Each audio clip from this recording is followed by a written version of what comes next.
Ce-și dă o labă, cum mă mâncăm și pula? Vreau să mă fuți pe mine, cum mă mâncăm pizza.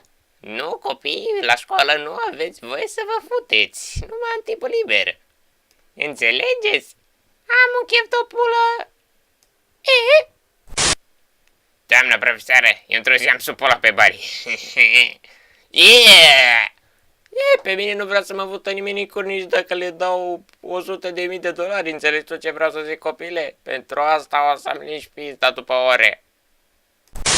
Vreau să-ți fac un oral. Eu vreau doar anal.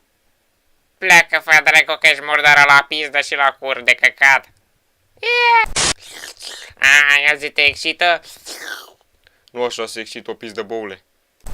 Băiatul, mami, să știi că ești fraierul familiei. Frate tău deja s-a dezvirginat de la 10 ani. Înțelegi? Mamă, nici măcar labă n-am pe cine să dau, înțelegi?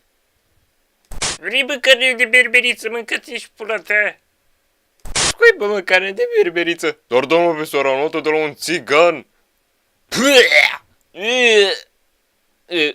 Uleu, copile, ești mai prost ca toți copiii mei la un loc. Dar, doamnă, vreau să mă fută cineva în cur, uite așa, uite așa. Închide-mă căcatul, mă, copile.